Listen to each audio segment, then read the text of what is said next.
आज बजट से पहले पुरानी पेंशन पर फैसला, सांसद ने दिया नमस्कार जवाब। दोस्तों, नए वीडियो में आपका स्वागत है। तो पुरानी पेंशन को लेकर एक बार फिर सरकार की ओर से सदन में बयान आया है कि बजट सत्र की शुरुआत हो गई है। सत्र के पहले दिन सोलापुर में कांग्रेस और लोकसभा सांसद प्रणित सुनील कुमार शिंदे ने पुरानी पेंशन स्कीम को लेकर सवाल किया है। साथ ही उन्होंने संगठित क्षेत्र के कामगारों में 2013 के बाद से उपलब्ध कराई गई पेंशन का राज्यवार डाटा भी सदन में उपलब्ध कराने को कहा है। लोकसभा में वित्त राज्य मंत्री पंकज चौधरी ने इस सवाल को लिखित में दिया है।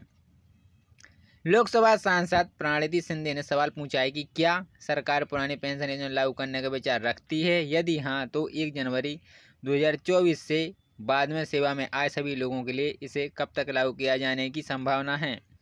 इसके जवाब में वित्त राज्य मंत्री पंकज चौधरी ने कहा कि केंद्र सरकारी कर्मचारियों के संबंध में पुरानी पेंशन बहाली के लिए भारत सरकार के पास कोई प्रस्ताव विचाराधीन नहीं है।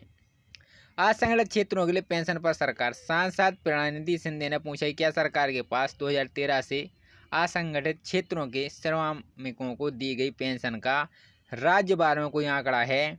इसके जवाब में वित्त राज्य मंत्री ने कहा कि गरीबों, वंचित, असंगठित क्षेत्रों के श्रमिकों को सोशल सिक्योरिटी के लिए 2015 में अटल पेंशन योजना APY शुरू की गई है। बैंक या डाकघर में बचत खाते वालों को 18 से 40 वर्ष की आयु में सभी भारतीय अकाउंट खुलवा सकते हैं। अक्टूबर 2022 इनका टैक्स फेयर के लिए स्कीम बंद कर दी गई ताकि असंगठित क्षेत्रों के श्रमिकों को गारंटीकृत पेंशन का ज़्यादा से ज़्यादा लाभ मिले।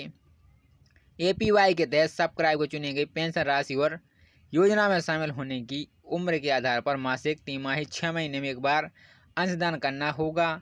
सब्सक्राइबर को 60 वर्ष की आयु के बाद मृत्यु तक चुने गए अंशदान के आधार पर 1000 रुपये प्रति माह और 2000 रुपये प्रति माह और 3000 रुपये प्रति माह और 4000 रुपये प्रति माह और 5000 रुपये प्रति माह की न्यूनतम पेंशन की ओर से गारंटी मिलेगी। इसके अलावा योजना के अनुसार सब्सक्राइबर को 60 वर्ष की आयु प्राप्त करने पर पेंशन लाभ मिलेगा। इसके लिए APY के तहत पेंशन लाभ 2035 से शुरू होने की उम्मीद है।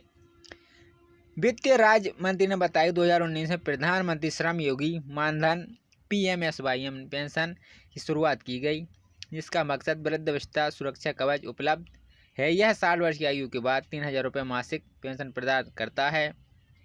18 से 40 वर्ष की आयु के श्रमिक जिनकी मासिक 15,000 रुपये से कम है और जो EPFO NPS सरकार द्वारा विशेषज्ञों के सदस्य नहीं हैं, वे PMSY योजना में शामिल हो सकते हैं। यह योजना 2019 में शुरू की गई। इसके पहले भुगतान 2039 में होगा।